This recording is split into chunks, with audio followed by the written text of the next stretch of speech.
Hello students, welcome to easy learning classes. I am your Jatin sir. ठीक है, आज का हमारा टॉपिक है standard 11th economics chapter number 3, that is demand. Right, demand बहुत ही इंटरेस्टिंग चैप्टर है ये। डिमांड एंड सप्लाई, ये दो कंटिन्यूअस चैप्टर है आपके, दोनों बहुत ही ज्यादा कंसेप्चुअल एंड इंटरेस्टिंग चैप्टर है। बात करते हैं डिमांड के बारे में।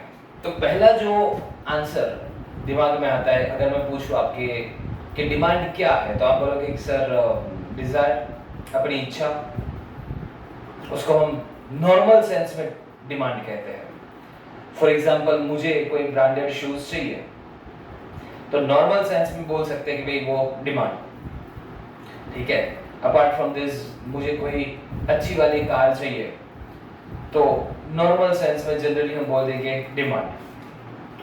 बट इकोनॉमिक्स में इस चीज को डिमांड नहीं कहते हैं। ठीक है, नॉर्मल सेंस में हम डिजायर को, वांट्स को बोल सकते हैं कि डिमांड। चलो ठीक है, but if you talk about economics में डिमांड को बनने के लिए कुछ फैक्टर्स का होना जरूरी है, कुछ एलिमेंट्स का होना जरूरी है।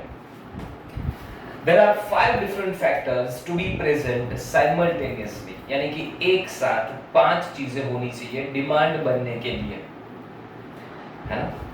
पहली चीज मेरी इच्छा, ठीक है, मेरी विलिंगनेस होनी चाहिए। ठीक है, चलो डिजायर टू परचेस, मेरी खरीदने की इच्छा। आता हूँ, डिटेल पर आता हूँ सब में। दूसरा है एबिलिटी टू पे, मेरे पास जेब में पैसे होने चाहिए पे करने के लिए। विलिंगनेस टू पे आता उसके ऊपर। चल, यहाँ पर विलिंगनेस कैसे हो सकता है? Specific time and specific price, यानी कि मुझे कुछ चीज खरीदने की इच्छा है। सपोज मुझे ब्रांडेड शूज पसंद आ गए, शोरूम में गए थे, घूमते घूमते, या जबरदस्त है, मुझे अच्छा लगा, ठीक है, खरीदने की इच्छा हो गई, तो विलिंगनेस पहला पॉइंट तो टिक हो गया। चलो, डिजायर टू परचेस, इच्छा है आपकी, हाँ इच्छा है। एबिलिटी टू पे कितने का है? प्राइस लिखा मैंने 3,500 का, ठीक है, तो 3,500, हाँ उतने है मेरे पास। एबिलिटी है आपकी, क्या पे कर सकते हो? हाँ कर सकता हूँ, चलिए ठीक है। विलिंगनेस टू पे, हाँ यहाँ पर मैं थोड़ा बहुत हेजिटेट हो रहा हूँ यार, 3,500 के जूते शायद ना खरीदूं। अगर मैं ये यहाँ से रिजेक्ट करता हूँ, हाँ, मेरी डिजायर है, मुझे अच्छा लगा, मेरे पास पैसे भी है, बट मैं ये सोचता हूँ कि यार नहीं यार, 3,500 रुपये नहीं डालना, मैं कुछ 1,000-1,500 वाले कहीं से अच्छे जूते ले लूंगा, 3,500 में 2 पैर आ जाएगी मेरे पास। सो इन अ वे मैं थोड़ा कंजर्वेटिव होकर वहां पर अपने आप को रोक रहा हूँ। 3,500 पे करने की फॉर दैट पर्टिकुलर प्रोडक्ट मेरी इच्छा नहीं हो रही है, तो वहां से आपकी डिमांड कट जाएगी, वो डिमांड नहीं बन पाएगी। ठीक है, चलो मान लीजिए कि मैंने इच्छा जताई, विलिंगनेस भी है, जबरदस्त, हाँ भाई चलो खरीद लेता हूँ, 3,500 कोई बात नहीं, मन है मेरा, खरीद ले रहा हूँ। Eight a specific time, at a specific price, अभी ये प्राइस पर खरीदना चाहते हो, दोनों पॉइंट आ गए। अभी eight a specific time, at a specific price, यही प्राइस पर अभी खरीदना चाहते हो? नहीं, मैं पक्का, मुझे पसंद आ गया, अगले वीक आता हूं मैं, अगले वीक में मैं खरीदूंगा, यानी कि टाइम बदल दिया आपने। एट अ स्पेसिफिक टाइम मतलब अभी के अभी ये प्राइस पर तुम खरीद रहे हो, हाँ खरीद रहा हूं, चलो पैक कर दो, तब जाके डिमांड बनेगी। यानी कि हमें कोई चीज पसंद आई, मैंने इच्छा जताई खरीदने की, एक पॉइंट। दूसरा, जेब में हाथ डाला, हाँ यार इतने पैसे है मेरे पास, एबिलिटी भी है। एबिलिटी के साथ क्या पे करना चाहते हो? हाँ पे कर दूंगा मैं, इतना पैसा ये प्रोडक्ट के लिए वर्थ है। देखो, कंज्यूमर जो होता है ना, वो उसकी वर्थनेस देखता है कि क्या इतना पैसा पे करना वर्थ है या नहीं है। कभी कभी एबिलिटी होती है, परचेसिंग पावर होता है हमारा, बट हम लोग अपने आप को रेजिस्ट करते हैं वहां पर कि नहीं नहीं यार, ये जीन्स तो मेरे को अच्छी लगी बट 5,000 रुपए जीन्स के लिए कौन डालेगा, छोड़ो। 5,000 नहीं है, ऐसा नहीं है मेरे पास 5,000 रुपए, पसंद भी आया, बट मैं ये सोच रहा हूँ कि यार नहीं, 5,000 रुपए किसी पर्टिकुलर जीन्स के लिए डालना, आई डोंट थिंक सो। तो वहां पर हम अपने आप को रोक लेते हैं। कभी कभी ऐसा होता है कि भाई सैलरी आने दो फिर कुछ सोचते हैं, तो आपने सब कुछ ठीक किया बट टाइम बदल दिया आपने, अभी नहीं खरीद रहा हूं मैं, फ्यूचर में खरीदने वाला हूं। तो डिमांड जब आप खरीदने जाओगे तब जाके बनेगी, इन फ्यूचर डिमांड बनेगी। ठीक है, सो आई होप कि ये बात आपको समझ में आ गई कि किसी भी चीज की डिमांड बनने के लिए पहले तो आपके अंदर वो इच्छा होनी चाहिए, डिजायर होनी चाहिए, कोई जबरदस्ती नहीं चिपका रहे आपको, आप खुद से मन से ये खरीदना चाहते हो कि मेरे को बहुत अच्छा लगा यार। दूसरी बात, एबिलिटी भी होनी चाहिए कि क्या खरीद सकते हो, है ना, हाँ खरीद सकते हो। देन आफ्टर तीसरा है कि भाई क्या सच में वाकई में खरीदोगे, डू यू थिंक कि ये वर्थ है इतना पैसा, हाँ हाँ चलो वर्थ है, दे दिया। एट अभी खरीदना चाहते हो यही प्राइस पर, हाँ अभी खरीदना चाहते हो यही प्राइस पर, तो तब जाके वो डिमांड बनेगी। सो हम कह सकते हैं कि so the demand is the quantity of a commodity, demand is a quantity of a commodity that a consumer is willing and able to buy। बात को समझना जरा, कंज्यूमर विलिंग भी है, वो एबल भी है। एबल यहाँ पर उसकी फाइनेंशियल कैपेसिटी दिखा रहा है, ठीक है, able to buy at a specific time at a specific price. ठीक है, जो प्राइस चल रहा है, कभी कभी क्या होता है कि हम वेट करते, अभी नहीं बाद में, कभी कभी ये वेट करते कि थोड़ा नीचे आने दो, थोड़ा सस्ता होने दो, सेल लगने दो। तो जब आप इन सब बातों से अपनी डिमांड को पोस्टपोन करते हो तो वो फ्यूचर डिमांड बनेगी, अभी के लिए डिमांड नहीं बनेगी। ठीक है, तो क्लियर हुआ, ये आपका बेसिक कंसेप्ट था what is demand. General sense में हम लोग बोल देते किसी चीज को, मतलब इच्छा रखना पाने की, डिजायर रखना, उसको हम डिमांड बोल देते हैं, बट इकोनॉमिक्स में उसको डिमांड नहीं बोलते। डिमांड बनने के लिए 5 एलिमेंट का होना जरूरी है साइमल्टेनियसली। ये पांचों चीजें जब एक साथ परफॉर्म करेगी तब जाके डिमांड बनेगी। क्लियर हुई ये बात? चलिए ठीक है, आगे बढ़ते हैं। Factors affecting to demand, important question है, पूछा जाता है ना, याद रखना जरा।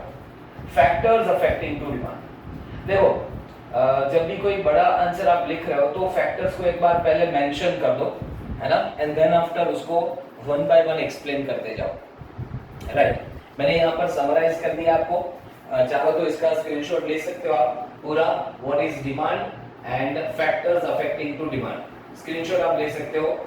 राइट, ये नोट्स बना के मैंने आपको दे दिया।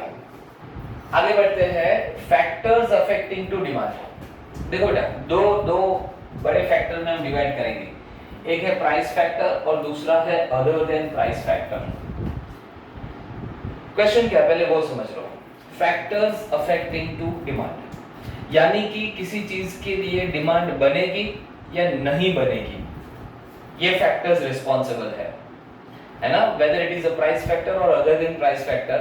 ये सारे फैक्टर डिसाइड करेंगे कि पर्टिकुलर चीज के लिए आपकी डिमांड बनेगी या नहीं बनेगी। ठीक है, रिस्पॉन्सिबल फैक्टर्स है। तो पहले अगर मैं बात करूं तो पहला है प्राइस फैक्टर। भाई हर एक चीज को हम पहले प्राइस टैग देखते हैं, ठीक है, कुछ भी पसंद आता है ना, प्राइस टैग उठा के देखते हैं। हाँ, those upper section of the society they do not look at the price tag, but we middle class people कुछ भी खरीदने से पहले प्राइस टैग देखते हैं, फिर उसको मेजर करते हैं, अगर पसंद भी आ गया तो, है ना। प्राइस टैग बियॉन्ड रीच, अरे ये तो सैलरी लिखी है मेरी मंथली, छोड़ो उसको, है ना। कभी कभी होते हैं ब्रांडेड शोरूम में तुम जाते हो किसी चीज के ऊपर, ये तो मेरी मंथली सैलरी है भाई, एक आम इंसान की, है ना, उतना महंगा प्रोडक्ट होता है।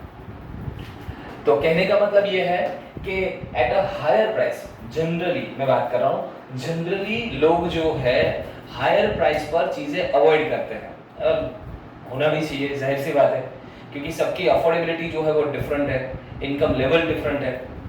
एंड सबसे बड़ी बात कि do you think it is worth to pay this much amount for particular product और सर्विस, ये सबसे बड़ी बात आएगी। कभी कभी परचेजिंग पावर होता है बट हम नहीं मानते, नहीं नहीं नहीं इतना महंगा, मतलब ये प्रोडक्ट के लिए मैं इतना खर्चा नहीं करूंगा। सो प्राइस फैक्टर ऐसे बनेगा कि जनरली कोई प्रीमियम प्रोडक्ट्स होती है, महंगी होती है, 2000 ब्रांड लॉयल कस्टमर्स जो है वो उनको खरीद लेते हैं चाहे कोई भी प्राइस हो।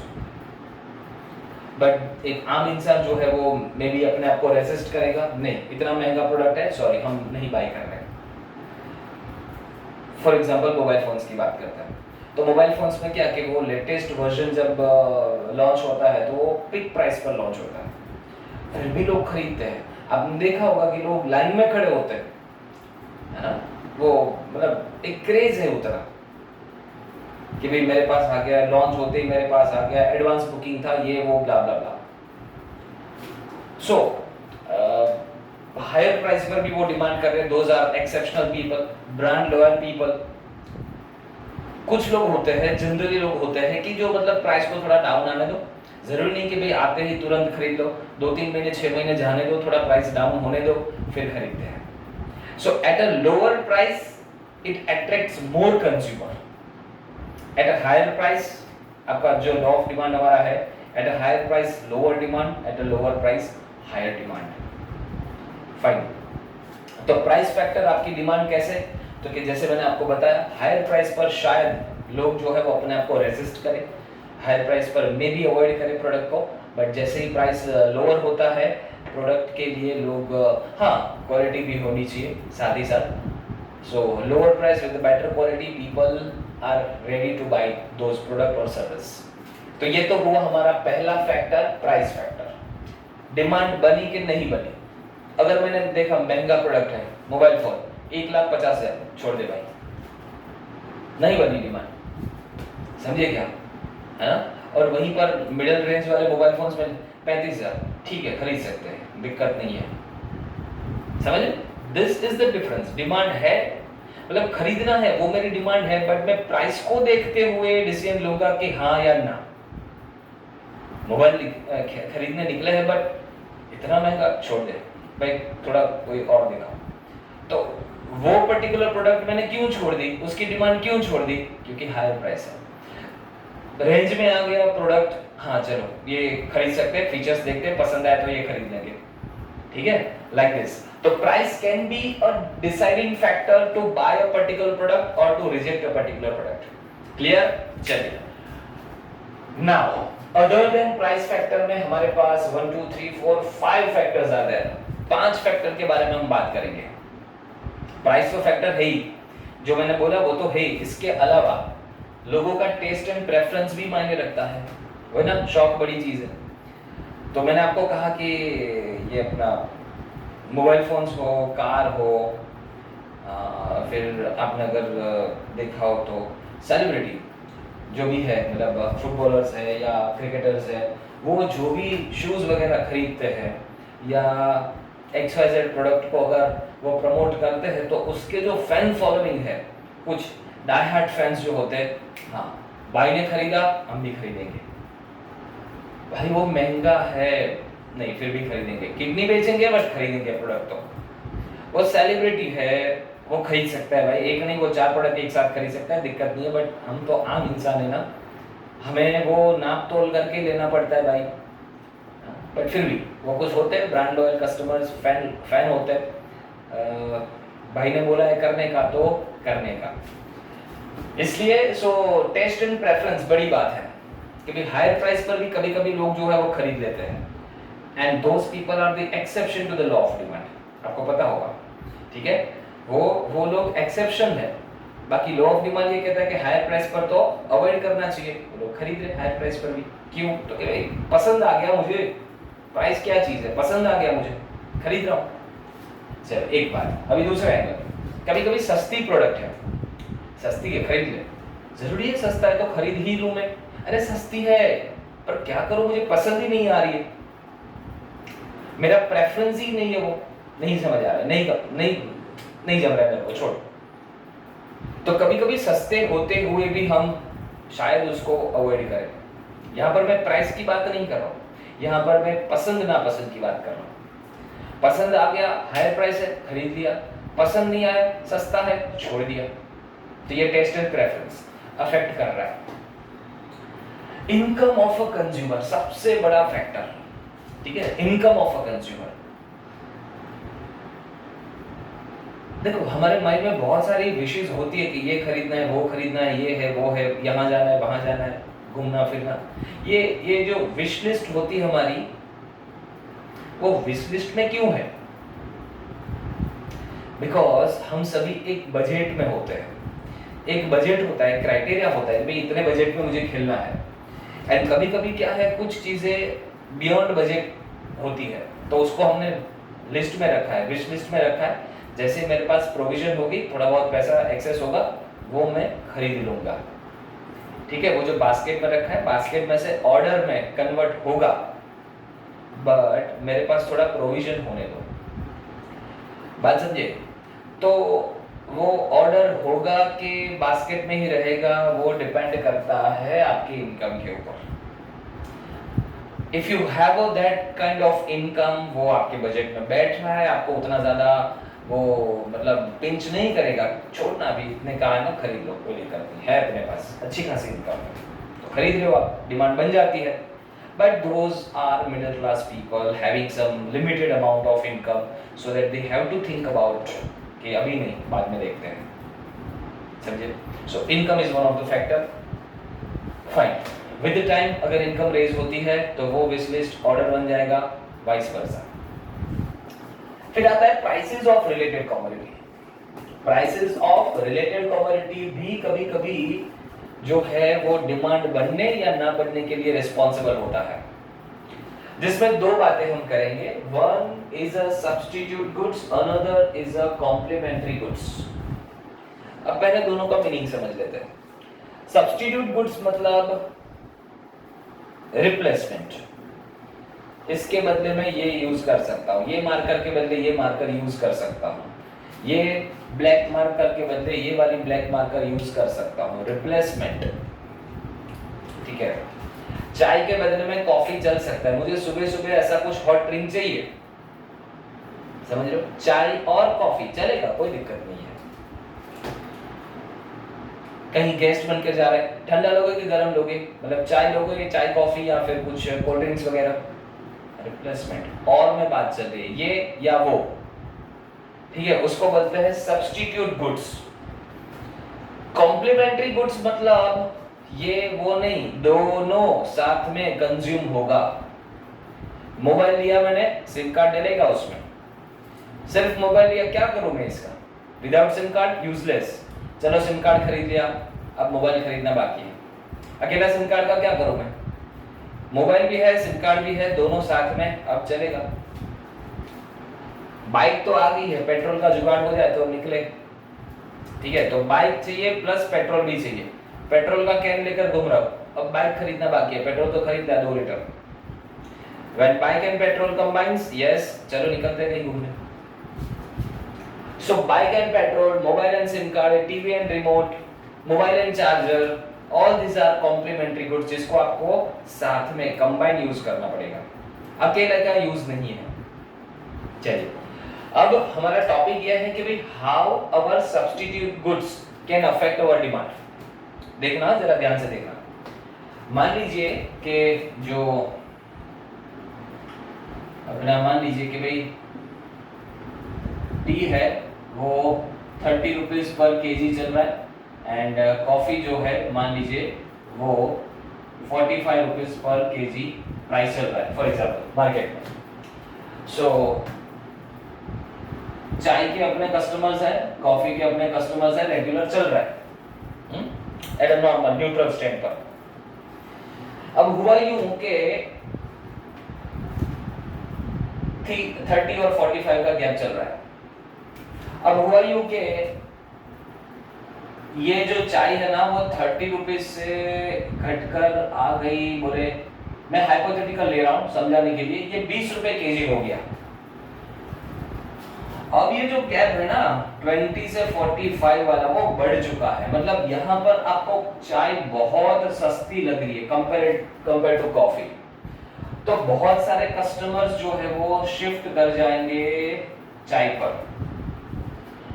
तो यहाँ पर चाय की डिमांड जो है वो बढ़ गई और कॉफी की डिमांड जो है वो गिर गई। अच्छा मुझे ये बताओ कि कॉफी ने क्या गलत किया यहाँ पर?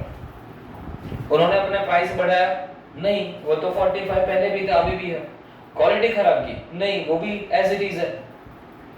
अरे भाई वो सब्स्टिट्यूट प्रोडक्ट ने अपना प्राइस डिक्रीज किया ना, सब्स्टिट्यूट प्रोडक्ट ने अपना प्राइस डिक्रीज किया, चाय वालों ने 30 रुपए से 20 रुपए हो गई, इसलिए हमारी डिमांड गिर गई। कॉफी ये बोल रहा है। ऐसे होता है डिमांड में फर्क। और रातों रात जो है वो चाय की डिमांड बढ़ गई, कॉफी की डिमांड गिर गई, राइट? तो सब्स्टिट्यूट प्रोडक्ट ने ये कमाल किया। ठीक है, चलिए बात आ गई समझ में? चाय कॉफी दोनों अपनी अपनी जगह पर स्टैंड कर रहे थे। चाय मान लीजिए 30 रुपए केजी चल रही थी, कॉफी मान लीजिए 45 रुपए चल रही थी। फिर चाय वालों ने प्राइस गिराकर 20 रुपए केजी कर दिया। तो कुछ कस्टमर्स, देखो सारे के सारे नहीं आ जाएंगे, कुछ लॉयल कस्टमर रुके रहेंगे। मेरे को तो कॉफी चाहिए भाई, नींद नहीं खुलती, दिमाग नहीं चलता कॉफी के बिना। चाय तुम 5 रुपए दोगे मैं नहीं खरीदूंगा, कॉफी मैं 60 रुपए में खरीदूंगा। लॉयल कस्टमर होगा, ठीक है? मेरे को कॉफी के बिना नहीं चलता है भाई, कॉफी चाहिए, चाय तो काले पड़ जाते हैं, नहीं पीते चाय, ठीक है? तो ये चीज है। तो देख लीजिए, जिनको ऐसा है कि भाई मेरे को ना चाय भी चलती है कॉफी भी चलती है, सुबह सुबह कुछ ऐसा आंख खोलने के लिए चाहिए मेरे को। दिन में काम करते करते थक जाते हैं, चाय की चुस्की लगाओ, काम करो, मजा आ जाता है। कॉफी दे दो वो भी चलेगा, मेरे को कोई दिक्कत नहीं है। तो ऐसे जो न्यूट्रल कस्टमर होते हैं ना, वो लोग शिफ्ट कर जाते हैं। कॉफी महंगा पड़ रहा है, चाय बहुत सस्ता है, चलो चाय पर सकते हैं। यहाँ पर चाय की डिमांड बढ़ना, कॉफी की डिमांड गिर जाना। हालांकि कॉफी ने कुछ गलत किया भी नहीं था, ना ही उसने प्राइस बढ़ाया था, ना ही उसने अपनी क्वालिटी खराब की थी, ना ही अदर कुछ किया था। ड्यू टू सब्स्टिट्यूट प्रोडक्ट उसकी डिमांड गिर गई। वाइस वर्सा भी हो सकता है, बट उतना डिटेल नहीं जा रहा, इतना इनफ है आपके लिए। कॉम्प्लीमेंट्री प्रोडक्ट की मैं बात करूं, बाइक एंड पेट्रोल, समझना, बाइक एंड पेट्रोल। तो मान लीजिए ऐसा हुआ कि मार्केट में पेट्रोल के प्राइसेस, एक हाइपोथेटिकल ले रहा हूं आपको समझ में आए उस लिए, ऐसा होगा नहीं बट जस्ट इमेजिन कीजिए कि पेट्रोल के प्राइसेस जो है वो अभी 100 तो टच हो गए हैं, तो चलो मान लीजिए 180 रुपए हो गए पर लीटर, ठीक है? पर लीटर 180 रुपए हो गए, इतना महंगा, इतना महंगा। तो इससे होगा क्या? तो कि इससे होगा बाइक जो पेट्रोल से चलते हैं, कार जो पेट्रोल डीजल पर चलती है, इनकी डिमांड धड़ाम से गिरेगी, धड़ाम से गिरेगी, धड़ाम से गिरेगी। और आजकल तो हमारे पास ऑप्शन है ई व्हीकल का, तो सामने ई व्हीकल की डिमांड रेज करेगी, शूट अप कर जाएगी। क्या समझे? तो यहां पर बाइक और कार का कॉम्प्लीमेंट्री प्रोडक्ट पेट्रोल था, डीजल था, मान लीजिए उन्होंने अपने प्राइस बढ़ाए, तो डिमांड किसकी गिर गई? बाइक की, कार की, पेट्रोल डीजल से चलने वाली, समझे? फिर से वही बात, क्या बाइक ने कुछ गलत किया? प्राइसेस बढ़ाए? नहीं। कार वालों ने बढ़ाए? नहीं। क्वालिटी खराब की? नहीं। तो फिर इनकी डिमांड क्यों गिर गई? क्योंकि कॉम्प्लीमेंट्री प्रोडक्ट ने अपना प्राइस बढ़ा दिया, समझे? इसलिए इनकी डिमांड गिर गई। सामने ई व्हीकल की डिमांड अपने आप रेज हो गई। ऐसा तो क्या किया ई व्हीकल ने भाई? कोई नया प्रोजेक्ट लॉन्च किया, सस्ता कर दिया? कुछ नहीं किया। ये पेट्रोल डीजल वालों की डिमांड कम हो गई ना, तो सामने उसकी डिमांड बढ़ गई।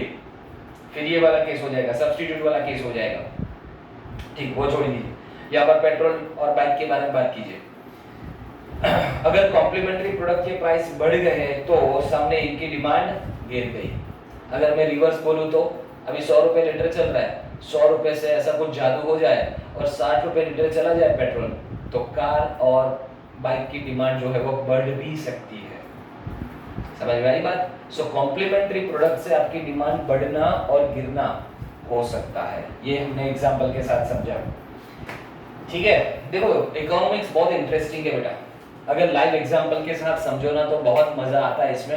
It is a fun expectation about the future prices. चलो भाई, मैं कार खरीदने वाला हूँ, या फिर हाँ आज अभी का लाइव टॉपिक गोल्ड खरीदने वाला हूँ, गोल्ड में इन्वेस्ट करना है। तो मुझे किसी से ये राय मिली कि अभी रुक जाओ सर, थोड़ा 4-5 महीने वेट करो, दिवाली तक वेट करो, प्राइसेस और नीचे आने वाले हैं। इतना पिक पर मत खरीदो, 1,50,000 तोले का भाव चल रहा है, रुक जाओ, 1,20 आ जाए तब खरीदना, प्रॉबेबली ये 1 लाख तक भी आ सकता है। ठीक है, तो मैं जो डिमांड अभी करने वाला था, अभी जो मैं गोल्ड लेने वाला था, उसको मैंने होल्ड कर दिया। क्यों? तो कि मुझे ऐसा न्यूज मिला कि भाई आगे चल के प्राइस गिरने वाले हैं, तो मैंने अपने आप को रोक लिया। ठीक है, फ्यूचर एक्सपेक्टेशन के चलते मैंने अपनी डिमांड को पोस्टपोन किया। एग्री? और ये प्रैक्टिकल बात है, ऐसा होता है। ठीक है, फिर मान लीजिए रिवर्स सिनेरियो है कि मैं सोच रहा था खरीदूं ना खरीदूं, खरीदूं ना खरीदूं। ठीक है, कोई शेयर की स्क्रिप्ट है या गोल्ड है, मैं सोच रहा था कि ये इतने प्राइस पर खरीदूं कि ना खरीदूं। किसी ने मुझे इनसाइड न्यूज़ दिए, सर खरीद लो, बेस्ट मौका है, ये अभी आपको 1,50,000 पर मिल रहा है ना गोल्ड, अगले 2 साल में ये 2.5 लाख से नीचे नहीं होगा, 3 लाख भी जा सकता है, 3.5 भी छू सकता है, सही मौका है, खरीद लीजिए अभी, ये नीचे नहीं जाने वाला। भले लोग बात करें, बट ये नीचे नहीं जाएगा, ये सही मौका है, इधर से खरीद लीजिए। तो मैं अभी डिमांड कर लूंगा, ये और महंगा होने वाला है, अभी खरीद लीजिए, तो अभी डिमांड करूंगा मैं। तो this is called as a future expectation regarding prices, जहां पर 2 सिनेरियो हो सकते हैं। कभी आपके पास ये न्यूज है कि भाई रुक जाओ, फ्यूचर में थोड़ा गिरने वाला है, तो हम अभी डिमांड को पोस्टपोन करके फ्यूचर में खरीदते हैं। कभी आपके पास ये न्यूज है कि भाई अभी सही मौका है, आगे तो महंगा होने वाला है, तो मैं अभी डिमांड कर दूंगा। तो मेरी डिमांड अभी होगी कि फ्यूचर में होगी, depends upon expectation about prices. Clear? And the last one, demographic factor. Population का एक बहुत बड़ा रोल होता है। 2 बात करूंगा मैं, जहां पर पॉपुलेशन ज्यादा है, डिमांड बट ऑब्वियस ज्यादा रहेगी, पॉपुलेशन कम है, डिमांड कम रहेगी।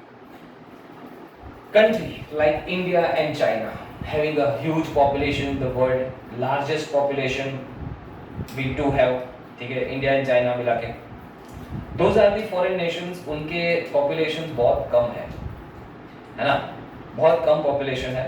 एंड इतने कम है कि भाई हमारा एक स्टेट जितना तो वो कंट्री का population है। 1-2 स्टेट मिला लो, जैसे कि यूपी बिहार की बात कर लो, खत्म, वो कंट्री बन जाएगी, इतना पॉपुलेशन लेकर बैठे वो लोग। तो अगर आप डिमांड कंपेयर करो कि इंडिया में जो डिमांड है, जितना पॉपुलेशन है, और उनके वहां जो डिमांड है किसी भी प्रोडक्ट की और सर्विस की, तो डिफरेंस साफ दिखेगा कि हमारे वहां डिमांड बट ऑब्वियस ज्यादा होगी, उनके वहां डिमांड कम होगी, क्योंकि पॉपुलेशन कम है। पॉइंट नंबर 2, जो पॉपुलेशन जिस एरिया की आप बात कर रहे हो, वो पॉपुलेशन का फैक्टर भी देखना पड़ेगा कि काइंड ऑफ पॉपुलेशन कौन सा ज्यादा है। हाँ, मैं कहना चाहता हूं कि भाई यंग एज पॉपुलेशन ज्यादा है, मिडिल एज पॉपुलेशन ज्यादा है, सैलरीड पीपल ज्यादा है, या फिर ओल्ड एज पीपल ज्यादा है, उस हिसाब से वहां के आसपास में चीजें मिलती होगी। आप सोचोगे सर ये तो मिक्स ही होता है। हाँ, बट एक एग्जांपल दूंगा, आप समझ जाओगे। कॉलेज के आसपास, अपने एमएस यूनिवर्सिटी के आसपास जो भी मतलब स्टॉल्स है, खाने पीने की चीज़ें है, स्टेशनरी है, जेरोक्स है, ठीक है, ये सब चीज़ें क्या है, तो कि भाई स्टूडेंट यूज़ के लिए जो चीज़ें होती है वो ज़्यादातर, है ना, खाने पीने की चीज़ें, क्योंकि मतलब आते जाते लोग खाते जाएंगे, ज़्यादातर फास्ट फूड की दुकानें होगी, है ना, वहाँ पर आपको वो सब्जी रोटी दाल राइस वाला कम दिखेगा, फैमिली रेस्टोरेंट्स कम दिखेंगे। तो उन्होंने क्या चुना वहाँ पर? उन्होंने ये चुना कि भाई यंगस्टर्स है, वो भरपेट नहीं, मतलब वो नाश्ता वास्ता करने आएंगे, उस हिसाब का खाना रखना है मुझे। प्रोडक्ट भी जो मिलती है वो स्टूडेंट फ्रेंडली मिलती है। समझ में आई बात? ऐसा है। सो अकॉर्डिंग टू पॉपुलेशन, कई बार मतलब ऐसे मतलब ओल्ड एज पीपल ज़्यादा होते हैं, वहाँ पर वैसी चीज़ें मिलती है ना, जैसे मतलब रिलीजियस बुक्स मिलना, देन आफ्टर उनके काम की चीज़ें जो ओल्ड एज पीपल को काम लगे। सैलरीड पीपल जहाँ पर ज़्यादा आते जाते हैं तो उनके काम की चीज़ें, है ना। सो लोग ये समझते हैं, जो सेलर है वो समझता है कि मैं कौन से कस्टमर जोन को टारगेट कर रहा हूँ और वो टारगेट जोन मुझे कहाँ मिलेगा जहाँ पर मैं अपना स्टॉल, अपना दुकान लगाकर बैठूँ, ठीक है। उस हिसाब से डिमांड बनेगी। जैसे कि मतलब मैंने अभी आपको बताया कि जहाँ पर यंगस्टर्स ज़्यादा है वहाँ पर आप रिलीजियस बुक्स वगैरह लेकर बैठोगे वो नहीं चलेगा। जहाँ पर आप मतलब ओल्ड एज पीपल का सामान लेकर बैठोगे नहीं चलेगा। क्यों? तो कि डिमांड वेरी करती है ना। वो यंग एज पीपल है वहाँ पर आप ये ओल्ड एज पीपल की चीज़ें लेके बैठो, वाइस वर्सा। जहाँ पर ओल्ड एज पीपल ज़्यादा है वहाँ पर यंगस्टर्स की चीज़ें लगाकर बैठो, Bluetooth and selfie stick and branded shoes and all that, भाई वो नहीं चलेगा वहाँ पर, ठीक है। Getting my point? I hope के क्लियर हो गया होगा आपको। दो बातें सीखी हमने, व्हाट इज डिमांड ये सीखा हमने, 5 फैक्टर होने चाहिए, फैक्टर्स अफेक्टिंग टू डिमांड हमने सीखा, price and other than price, दो टाइप के फैक्टर होते हैं। प्राइस तो एक ही फैक्टर है, अदर देन में 5 फैक्टर है, टेस्ट एंड प्रेफरेंस होता है, इनकम होती है, price of the related commodity, it may be substitute, may be complementary, expectation regarding future and demographic factor. अगले लेक्चर में हम लोग बात करेंगे law of demand, elasticity of demand and all that, ठीक है। Account, economics, OCM, English medium and Gujarati medium, जो भी सब्जेक्ट्स के बारे में आपको क्वेरी डाउट है आप कमेंट कर कर बता सकते हो। आपको जो भी अगला वीडियो चाहिए वो बता सकते हो, ठीक है। So please like and subscribe, share our channel at easy learning classes. मिलते हैं अगले लेक्चर में, till then take care, bye bye.